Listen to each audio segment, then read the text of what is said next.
வணக்கம் நண்பர்களே. இன்றைக்கி ஒரு வித்தியாசமான ஒரு குழம்பு தான். கத்திரிக்காய், வாழைக்காய் இதெல்லாமே போட்டு ஒரு புளிக்குழம்பு. இது ஒரு அரைச்சி விட்ட புளிக்குழம்பு. மிளகு, ஜீரகம் இது எல்லாமே சேர்த்து அரைச்சி விட்ட புளிக்குழம்பு. இது எப்படி செய்கிறதுன்னு வாங்க பார்க்கலாம். கத்திரிக்காய் எடுத்துருக்கிறேன், வாழைக்காய், பீன்ஸு, இந்த மிளகாய் நம்ம ஒரு ஃப்ரை மாதிரி பண்ணி தனியாக வச்சு சாப்பிட்றதுக்கு. இந்த மிளகாய் கறி மிளகாய் அப்படிம்பாங்க. இது ஒரு யூடியூப் சேனலில் அடிக்கடி போட்டுக்கிட்டே இருந்தாங்க, அதனால தான் அந்த கறி மிளகாய் வாங்கினேன். சரி, இப்போ இந்த புளிக்குழம்புக்கு கத்திரிக்காய், தக்காளி, வெங்காயம் இதெல்லாம் நம்ம நறுக்கி வச்சிட்டோம். அந்த சைடு மிளகாய்க்கு வேண்டியது மிளகாய், வெங்காயம், தக்காளி அதை ஒரு தனி ஃப்ரையாக பண்ணணும்.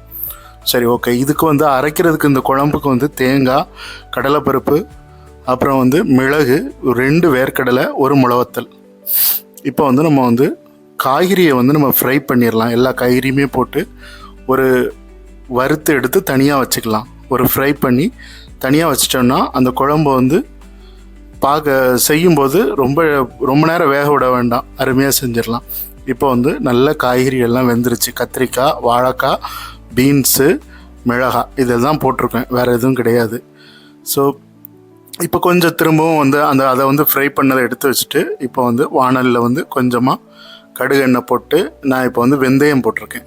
வெந்தயம் போட்டு வெங்காயம் வெட்டி வச்சுருக்கோம். வெங்காயம் போட்டோம், அடுத்தால மிளகாயும் போட்டுட்டோம். ஸோ இது நல்லா கொஞ்சம் ஃப்ரை பண்ணிவிட்டு இதுக்கப்புறம் தான் நம்ம கொஞ்சம் எல்லா மசாலாவுமே நம்ம சேர்க்க போகிறோம். இப்போ தக்காளி கொஞ்சம் சேர்த்துக்கலாம். ஒரு தக்காளி போதும். ஏன்னா நம்ம இதில் நம்ம கொஞ்சம் இந்த புளி தண்ணிலாம் கொஞ்சம் சேர்க்க வேண்டியது இருக்கிறதுனால தக்காளி ஒரு தக்காளி போதும். ஸோ அது நிறைய பேருக்கு செய்கிற மாதிரி இருந்ததுன்னா 2-3 தக்காளி கூட எடுத்துக்கலாம், அது தப்பு இல்லை. சரி, நல்லா வதக்கிட்டு இப்போ நம்ம மசாலா சேர்த்துடலாம். இப்போ கொத்தமல்லி, மிளகாத்தப்பொடி, அடுத்தால கொஞ்சம் மஞ்சப்பொடி கூட சேர்த்துக்கலாம். அப்புறம் உப்பு கூட சேர்க்கலாம். ஸோ எல்லாம் சேர்த்துட்டு நம்ம நல்லா வதக்குறோம். நல்லா வதக்கிட்டு இப்போ நம்ம அந்த தேங்காயெல்லாம் நம்ம அரைக்கணும்ல, அதுக்காண்டி இந்த தேங்காய், அந்த கடலைப்பருப்பு, இந்த வேர்க்கடலை, மிளகாத்தல் இதெல்லாமே நல்லா வறுத்துட்டு நம்ம இப்போ மிக்சியில் வச்சு பொடிக்க போகிறோம். இப்போ பொடிச்சிட்டு அதை பொடிச்சு வச்சிடுறோம். ஏன்னா இந்த சைடில் வச்சா தான் அந்த வேலை நடக்கும். இப்போ இப்போ நம்ம இதை கண்டினியூ பண்ணி இது தக்காளி கூடவே நம்ம இது எல்லாமே போட்டுடலாம். காய்கறி எல்லாமே போட்டுட்டு நல்லா கிண்டி விடணும். நல்லா அது மசாலாவோட ஒன்றா சேரும் அப்போ தான். ஸோ இப்போ இந்த டைமில் தான் இந்த புளி வச்சுருக்குறோம்.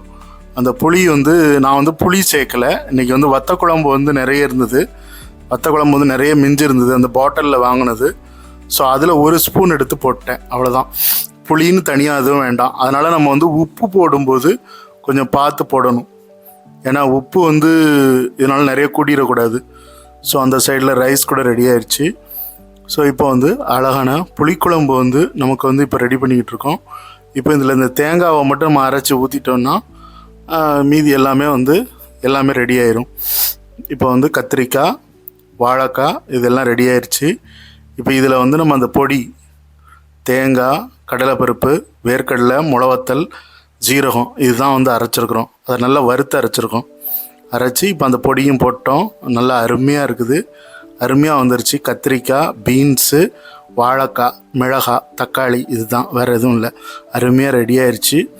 இது ஒரு வித்தியாசமான ஒரு ரெசிபி, எல்லாருமே செஞ்சு பார்க்கணும். கண்டிப்பாக ரொம்ப ருசியாக இருக்கும்.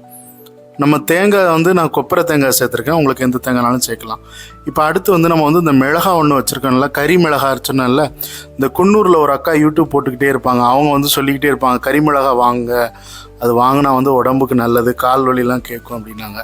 ஸோ அதனால தான் நான் ஃபஸ்ட் டைமாக மிளகாய் வறுத்து சாப்பிட்றேன். அவங்க சொன்னாங்கன்ட்டு நல்லா ஃப்ரை பண்ணி சாப்பிட்லாம் அப்படின்னு சொல்லிட்டு அது வாங்கியிருக்கிறேன். ஸோ அது வாங்கி நல்லா வறுத்தேன். வெங்காயம் போட்டு, மிளகாயும் போட்டு, லாஸ்ட்டில் கொஞ்சம் தக்காளியும் போட்டு இப்போ நம்ம கொத்தமல்லி, மஞ்சப்பொடி இது எல்லாமே அது கூட ஆட் பண்ணிட்டோம்னா அது ரெடி ஆயிரும். ஸோ அவ்வளோதான் இன்றைக்கி ஸோ இந்த கத்திரிக்காய், வாழைக்காய் இது இந்த ரெண்டும் சேரும்போது ஒரு நல்ல ஒரு பெஸ்ட் காம்பினேஷன்.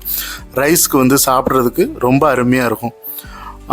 அதுக்கப்புறம் நான் இன்றைக்கி இந்த குழம்பு வந்து நமக்கு ரெடி ஆயிடுச்சு. நம்ம சாப்பிடலாம் ஆரம்பிச்சிடலாம்.